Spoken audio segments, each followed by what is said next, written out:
S Shri Rajmohan Unnithan 2019 മുതലുള്ള നിയമ പോരാട്ടം പരിശോധിച്ചു കഴിഞ്ഞാൽ എതിർഭാഗത്തുണ്ടായിരുന്നത് സർക്കാർ സംവിധാനങ്ങൾ തന്നെയായിരുന്നു. CBI വരാതിരിക്കാൻ സുപ്രീം കോടതിയിൽ വരെ സർക്കാർ പോകുന്നത് നമ്മൾ കണ്ടു. ഒടുവിലിതാ കുടുംബത്തിന് നീതി ലഭിച്ചു എന്ന് നമുക്ക് പറയാം. 14 പ്രതികൾ കുറ്റക്കാരെന്ന് വിധിച്ചിരിക്കുന്നു. പക്ഷേ ഇവിടെ ഇപ്പോഴും CPM പറയുന്നു ഞങ്ങളുടെ പ്രതികൾ ഞങ്ങൾക്ക് പങ്കില്ല, അല്ലെങ്കിൽ അവർ കുറ്റക്കാരല്ല എന്ന രീതിയിൽ അവരെ സംരക്ഷിക്കുകയാണ്, മേൽക്കോടതിയെ സമീപിക്കുമെന്ന തരത്തിൽ CPM ഇതിനോടകം തന്നെ പ്രതികരണം നടത്തി കഴിഞ്ഞിട്ടുണ്ട്. അപ്പോൾ ഇനിയുള്ള അങ്ങോട്ടുള്ള നിയമ പോരാട്ടം അത് ഇനിയും തുടരേണ്ടി വരില്ലേ ഇങ്ങനെയാണെങ്കിൽ? തീർച്ചയായിട്ടും തുടരേണ്ടി വരുമല്ലോ. സുപ്രീം കോടതി വരെ അവർക്ക് നീതിക്ക് വേണ്ടി പോരാടാം. അതുകൊണ്ട് നിയമ പോരാട്ടം ഇനിയും തുടരും. ഞങ്ങളെ സംബന്ധിച്ചിടത്തോളം നിയമ പോരാട്ടത്തിൽ ഞങ്ങളും ഒട്ടും പിന്നോട്ടില്ല. കാരണം ഈ കൊലപാതകം അതിനിഷ്ഠൂരമാണ്, അതിദാരുണമാണ്, ഇത് വളരെ ആസൂത്രിതമാണ്. മാർക്സിസ്റ്റ് പാർട്ടിയാണ് ഈ കൊലപാതകത്തിന് പിന്നിൽ. അപ്പോൾ ആസൂത്രിതമായ ഗൂഢാലോചനയുടെ ഫലമായി 2 കുട്ടികളെ ദാരുണമായി കൊലപ്പെടുത്തിയതിൻ്റെ പിറ്റേന്ന് പാർട്ടി എന്താ പറഞ്ഞത്? ഞങ്ങൾക്ക് ഈ കൊലപാതകവുമായി ബന്ധമില്ല.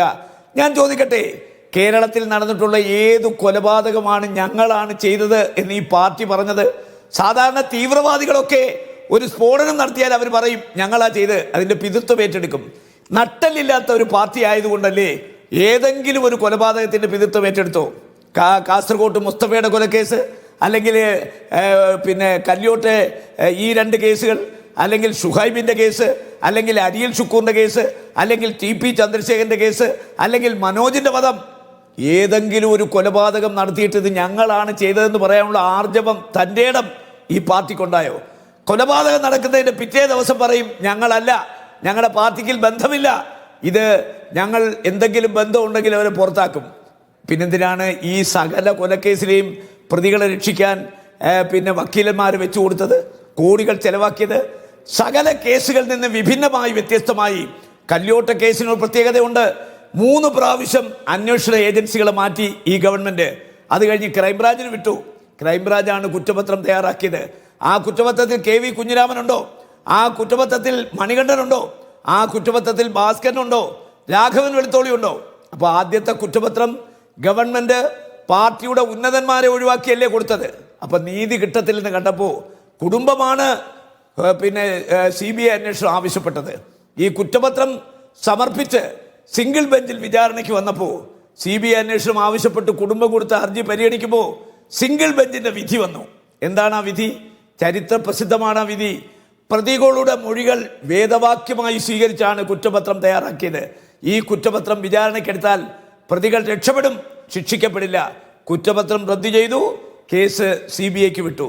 സിംഗിൾ ബെഞ്ചിൻ്റെ വിധിക്കെതിരെ ഗവൺമെൻറ് അപ്പീൽ പോയി. പാർട്ടിയല്ല പോയത്, കേരള ഗവൺമെൻറ്റാണ് അപ്പീലിന് പോയത്.